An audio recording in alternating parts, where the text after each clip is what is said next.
Bonjour et bienvenue sur la matinale. Dans cet exercice, on va devoir déterminer l'ensemble de dérivations de cette fonction et sa fonction dérivée. L'ensemble de dérivations, c'est-à-dire là où sa fonction dérivée va exister. Il y a plusieurs choses à prendre en compte. Quand on veut l'ensemble de dérivations, globalement au lycée, on a 3 conditions à respecter. Éviter la division par 0. Quand on a une racine carrée, ce qui est à l'intérieur doit être strictement positif. Et quand on a un logarithme, ce qui est à l'intérieur doit être strictement positif. Ça, il faut le traduire avec une jolie phrase version mathématique, mais voilà les 3 choses qu'on a à respecter. Ici, on a du logarithme, donc on peut dire que ln est dérivable sur quelque chose strictement positif, donc sur r plus étoile, c'est-à-dire 0 exclu jusqu'à plus l'infini. Autrement dit, ça c'est la traduction de ce qu'il y a à l'intérieur, donc x plus 1, strictement positif, et donc on va trouver x plus grand que moins 1. Voilà une première condition à respecter. On verra à la fin, on mettra toutes les conditions ensemble. Ensuite, on a une deuxième condition, la division par 0. Ça vient du fait que ici, c'est comme si on avait 2 ln de x plus 1 multiplié par 1 sur x plus 1. Et on sait que la fonction 1 sur x, c'est-à-dire la fonction inverse, elle est dérivable sur r étoile, c'est-à-dire r privé de 0. Autrement dit, on prend tout le monde sauf 0. On évite la division par 0, qui est la traduction facile de le dénominateur x plus 1 est différent de 0. Et donc, ça va nous donner x différent de moins 1. On a donc 2 conditions à respecter pour l'ensemble de dérivations. X doit être strictement plus grand que moins 1. Ce qu'on va faire, c'est un dessin, donc on a moins 1. Strictement, ça veut dire qu'on ne le prend pas, donc on doit respecter cette chose-là. Et x doit être différent de moins 1. Deuxième condition à respecter, on a tout ça. X ne peut pas être là, par contre, il peut être avant et après. L'ensemble de dérivations, c'est là où toutes les conditions sont réunies en même temps. Quand on y regarde de plus près, les conditions, c'est-à-dire nos 2 fonctions, elles sont dérivables en même temps sur ce morceau-là. Ce qui veut dire que l'ensemble de dérivations, on va l'appeler dr, ça va être de moins 1 exclu jusqu'à plus l'infini.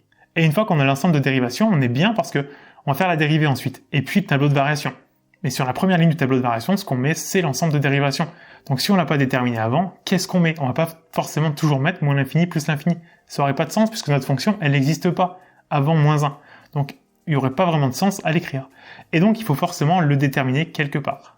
Petite parenthèse pour te parler de La Matinale, le programme que j'ai développé. C'est un programme qui permet d'apprendre, de comprendre et de réviser tout le programme de maths, de première et de terminale. Allez, viens avec moi, je vais te montrer comment La Matinale va t'aider à cartonner en maths au lycée et après. Dans chaque cours, tu auras accès à l'ensemble de mes vidéos pas à pas. Une vidéo d'explication du cours est suivie de nombreux exercices d'application où c'est à toi de jouer.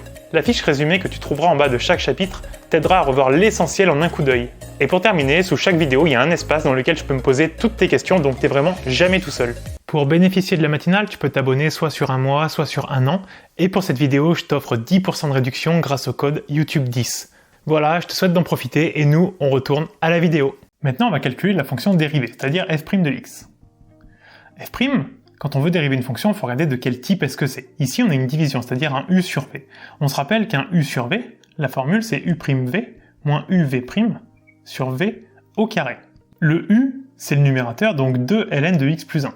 Donc là, on aura moins 2 ln de x plus 1. Le v, c'est ce qu'il y a en dessous, donc x plus 1. Donc avant, on aura x plus 1. Le u', la dérivée de 2 ln de x plus 1. En fait, on n'a pas un ln classique, on a un ln de u, puisqu'à l'intérieur, on a un peu plus que du x, on a du x plus 1.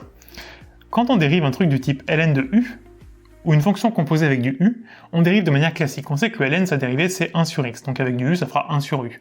Et on multiplie simplement toujours le résultat par u' lorsqu'on dérive avec un u. Que ce soit un ln, une racine, un exponentiel, peu importe la fonction, quand on fait avec du u, on multiplie toujours par u'. Donc ici, u' sur u, le u, c'est ce qu'il y a à l'intérieur du ln, donc x plus 1. Donc u', ça vaut la dérivée de x plus 1, c'est-à-dire 1. Et le u, c'est ce qu'il y avait dedans, 1, c'est x plus 1. Donc la dérivée de notre ln, ça va être 1 sur x plus 1. Sans oublier qu'il était multiplié par 2. Le x2, il n'intervient pas dans le calcul, mais il ne faut pas le faire disparaître pour autant. Donc là, devant, on va avoir 2 fois 1 sur x plus 1, donc 2 sur x plus 1. Et notre v', c'est-à-dire la dérivée du dénominateur ici, la dérivée de x plus 1, c'est 1. Le tout divisé par v au carré, donc x plus 1 au carré.